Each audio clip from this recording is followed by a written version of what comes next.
अस्सलामुअलैकुम, welcome back to another video application. तो आज मैं आई हूँ एक स्टूडेंट से इंटरव्यू लेने की, उनकी क्या जर्नी रही है, वो कहाँ से जर्मनी आई हैं, किधर से मूव किया उन्होंने और वो किस डिग्री पे आई हैं। तो आइए जानते हैं उनकी स्टोरी। अस्सलामुअलैकुम। वालेकुम अस्सलाम अरूज, कैसी हैं आप? मैं ठीक हूँ, आप कैसी हैं सना? अल्हम्दुलिल्लाह मैं भी ठीक हूँ। तो आप मुझे बताएंगे कि आप किधर से मूव हुई हैं, कौन से वीज़ा पे मूव हुई हैं और आपकी जर्नी क्या रही है? जी ज़रूर। अच्छा, मैंने पाकिस्तान से MBA फाइनेंस किया था। उसके बाद मैं दुबई मूव हो गई थी। ऑलमोस्ट 5 इयर्स मैंने वहाँ पे जॉब की और उसके बाद I decided to move to Europe because मुझे यूरोपियन लाइफ बहुत अपील करती थी और इंटरनेशनल एक्सपोजर मिल गया था दुबई में। तो उसके बाद मैंने सोचा कि अब यूरोपियन कंट्रीज को भी ट्राई करना चाहिए। स्टडी रूट मुझे लगता है सबसे बेस्ट रहता है। That's why I applied in Finland and in Germany. फिर मेरा एडमिशन जर्मनी में हो गया था। यहाँ पे पब्लिक यूनिवर्सिटी है, फ्री एजुकेशन है और इकोनॉमी बहुत अच्छी है।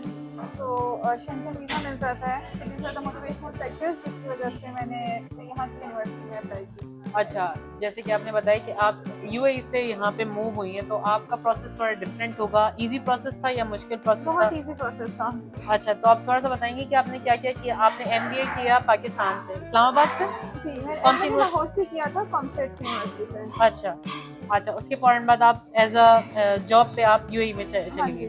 अच्छा, यूएई से जब आप मूव कर रही थी तो आपको बैक एंड फोर्थ आपको क्या डॉक्यूमेंट्स रिक्वायर्ड थे, आपने किस तरीके से अप्लाई किया, अपॉइंटमेंट टाइम कितना था, ये बताना चाहेंगी? और ब्लॉक अकाउंट अमाउंट तो सेम ही होती है। हाँ जी, ब्लॉक अमाउंट सेम थी और प्रोसेस बहुत इजी था। मैंने एडमिशन के लिए नवंबर में अप्लाई किया था, दिसंबर में एप्लीकेशन सबमिट हो गई थी, जनवरी में एडमिशन मेरा कंफर्म हो गया था, मार्च में मुझे अपॉइंटमेंट मिल गई थी और मई में मैं जर्मनी आ गई थी। ठीक। अच्छा, आप थोड़ा सा बताएंगी कि आपका जो कोर्स है उसके बारे में थोड़ा सा बताएंगे, हमें गाइड करेंगी कि आपका कोर्स क्या है और आपको उसमें एडमिशन क्यों लिया, आपको क्या मोटिवेशन थी उस कोर्स में जाने की? अच्छा, अभी मैं टूरिज्म डेवलपमेंट का कोर्स करी, masters in international tourism development. वैसे भी मेरा टूरिज्म में बहुत ज़्यादा इंटरेस्ट था और मैं उसको स्टडी करना चाहती थी। इसके अलावा यूएई में मैंने कुछ काम किया था एक कंपनी के साथ, जिसकी वजह से मेरा इंटरेस्ट बहुत ज़्यादा डेवलप हो गया था।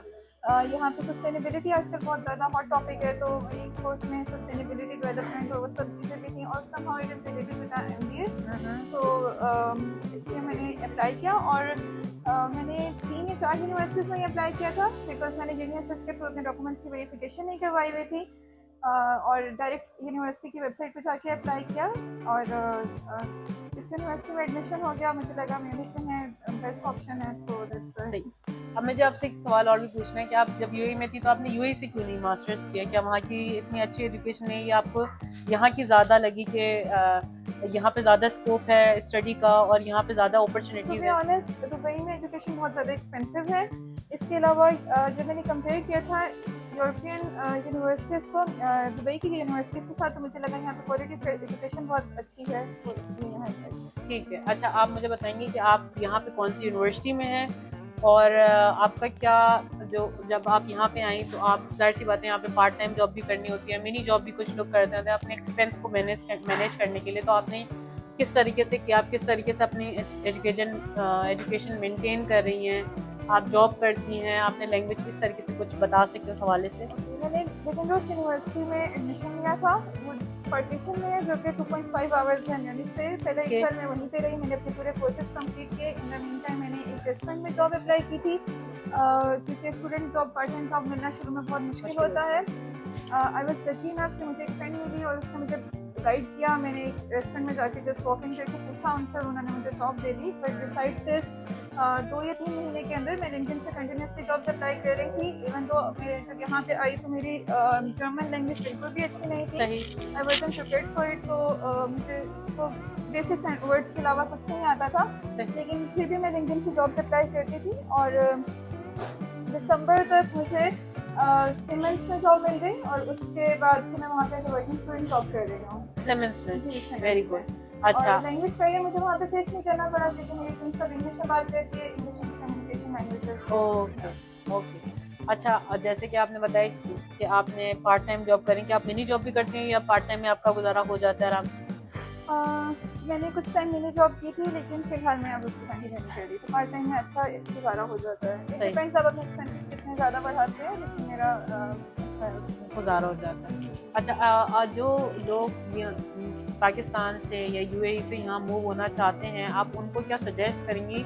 और आप ये भी बताएं कि आपकी क्या हर्डल्स रही हैं? आप यहाँ पे विद फैमिली मूव हुई थी या विदाउट फैमिली हुई थी? आप एज अ सिंगल थी जब आप यहाँ मूव हुई, तो आप उस हवाले से बता सकते हैं थोड़ा? ओके, मुझे लगता है विद फैमिली मूव होना बहुत ज़्यादा मुश्किल है। मैं जब यहाँ पे मूव हुई थी तो मैं एज ए सिंगल स्टूडेंट आई थी, बहुत ज़्यादा अवेयरनेस नहीं थी, मैं जर्मनी में किसी को भी नहीं जानती थी। बट जब मेरा एडमिशन हो गया तो मैंने काफ़ी ज़्यादा सीनियर्स को अप्रोच किया, उनसे मैंने पूछा, यहाँ पे अकोमोडेशन का बहुत बड़ा मसला है, मुझे कोई अकोमोडेशन नहीं मिल रही थी। तो शुरू में जब मैं यहाँ पे आई तो मैं सबलेट पे रही थी 10 दिन, और उसके बाद अगेन आई मैं थोड़ा लगी रही कि मुझे एक कॉन्ट्रैक्ट मिल गया। मैंने उस घर को खुद पर्सनली विजिट किया, बहुत अच्छे अकोमोडेशन थी, और मेरी प्रेफरेंस थी कि मुझे गर्ल्स अकोमोडेशन मिले क्योंकि हमारी यूनिवर्सिटी डॉम्स में स्पेस नहीं थी, तो वो गर्ल्स अकोमोडेशन भी मिल गई। अच्छा, तो आपने बताया कि आपने 1 साल अपनी यूनिवर्सिटी के डॉम में ही गुजारा है, या आप डॉम में ही थी या किसी और जगह पे, क्योंकि यूनिवर्सिटी के डॉम्स अवेलेबल होते हैं? मैं यूनिवर्सिटी के डॉम में नहीं थी, लेकिन मेरे सिटी में प्राइवेट अकोमोडेशन है, तो स्टूडेंट अकोमोडेशन थी, तो मैं वहाँ पे स्टे किया। अच्छा, सही सही सही। और आप क्या बताना चाहेंगी जो पाकिस्तान से यहाँ मूव हो रहे हैं, जो यूएई से यहाँ मूव होना चाह रहे हैं, उनको बताएंगे आपकी क्या